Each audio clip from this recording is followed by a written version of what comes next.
प्यार के पीछे भागे या पैसे के पीछे भागे? नहीं, पहली बात तो फिर मैं वही बात रिपीट करूंगा कि आदमी शक्ति के पीछे भागे, लेकिन मैं अपनी एक कहानी सुनाता हूँ। एक बार मैंने एक लड़की को प्रपोज किया, हर चीज का एक कार्ड दिया। कब? अब बताई थे तो उसने आके मुझसे कहा अवध तुम्हारे पापा की सैलरी कितनी होगी? तो मैंने कहा 10,000। अच्छा। कहीं जब मैं हफ्ते में एक बार लखनऊ जाती हूँ मार्केटिंग वगैरह करने, तो मैं 10-15 हज़ार खर्चे कर देती हूँ एक बार। तो तुम जाने दो, नहीं हो पाएगा, जाने दो। तो हमें उस वक्त तो उसने मुझे मना नहीं किया कि मैं तुम्हें प्यार नहीं करती और फलाना दे, ये सब नाटकबाजी नहीं किया उसने कि जाके शिकायत कर दे, फलाना कर दे, कुछ नहीं। हमें लगा यार बात तो एकदम सही कह रही है कि भाई हमारे पिताजी डाकखाने के बाबू हैं, 10,000 रुपया सैलरी है और ये 15-20 हज़ार रुपये एक हफ्ते में एक बार जाकर खर्चा कर देती, यानी अगर हम 10,000 रुपया माने तो महीने में 40,000 रुपया। खैर बात आई गई हो गई, सब खत्म हो गया। मैं अपना आज जहाँ होता हूँ, तो अभी रिसेंटली उसका एक फोन आया, तो कही अब तुमसे कुछ बात करनी है। मैंने कहा यार तुम्हारे पति की सैलरी कितनी है?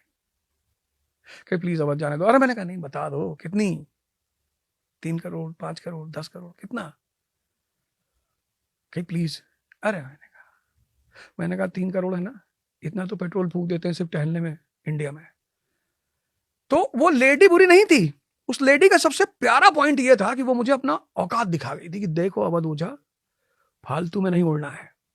मैं बहुत सारे युवाओं को देखा हूं, इसको लेके वो डिप्रेस हो जाते हैं।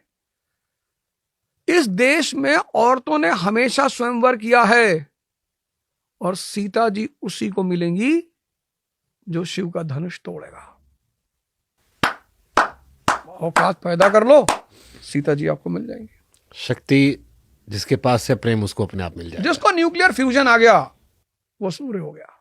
न्यूक्लियर फ्यूजन में क्या होता है? सूर्य क्या करता है, हाइड्रोजन एटम्स को फ्यूज करता है और हीलियम पैदा करता है, और उसी हीलियम से आग पैदा होती, रोशनी पैदा होती।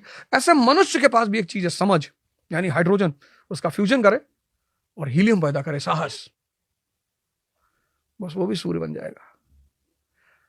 लेकिन यहां लोग कहा था कि हम दूसरे की रोशनी में चमकेंगे, तो तुम चंद्रमा हो। मेरा बाबू खाना नहीं खाया तो हम कैसे खाएंगे? तो तुम मामा बन के रह जाओगे, भगवान तो ना हो पाओगे। तो भगवान होने के लिए न्यूक्लियर फ्यूजन करना पड़ेगा। सलमान खान ने मजाक में कहा था, लेकिन सही कहा। तो गाना जो आया था, तो लड़की के पीछे भागेगा, लड़की पैसा पीछे भागेगी, तो पैसे के पीछे भागेगा, या शक्ति के पीछे भागो तो सब आता है। साहब हिंदुओं ने बड़ा अच्छा काम किया।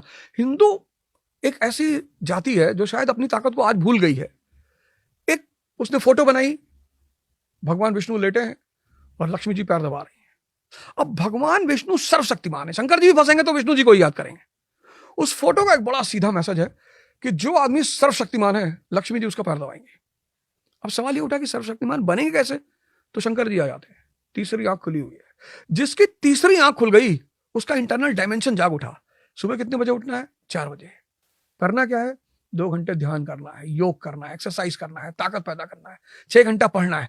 वो जो शंकर जी के शरण में हो उसी की तीसरी आंख खुलेगी। शंकर जी यानी ध्यानी और योगी।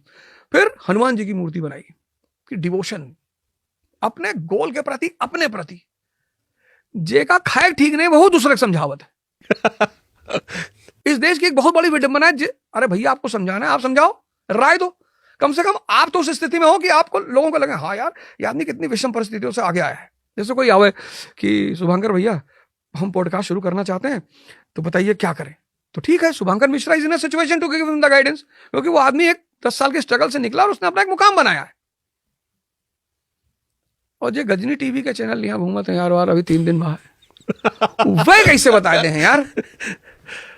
तो आप अपने आप को साबित करो कि मैंने समझा, दुनिया को समझा, समाज को समझा, और आज मैंने अपने आप को साबित किया। मैंने बहुत लोगों को देखा जिन्होंने इस बात को समझा। एक सबसे बड़ी बात यह है कि हम इतना दोष देते हैं दूसरों को, बुराई करते हैं दूसरों की। बहन जी तो नहीं देती, मायावती जी हमसे ज्यादा कठिन परिस्थितियों से गुजरी है। वो सामान्य परिवार से थी, वो भी समझ आ गया ना करना क्या है, कितनी ऊंचाई पे पहुंच गई। और संघर्ष से कोई नहीं बच सकता, ये इस धरती का नियम है। एक पौधा है जो संघर्ष नहीं करता है, वो है कैक्टस। उस पर कोई जल नहीं चढ़ाता। लेकिन तुलसी, चाहे जितना आंधी पानी आवे गिरत नहीं, अंगना में अगर लाग है तो लागे रही, चाहे जितना घुमाए ले जाओ, 360 डिग्री यार घुमाए ले जाओ, 360 डिग्री यार घुमाए। आम एक पेड़ गिरत है, कब वो तुलसी पेड़ पर पौधा नहीं गिरा है। तो वो धूप भी झेलती है, बारिश भी झेलती है, ओला भी झेलती है, सब भी झेलती है।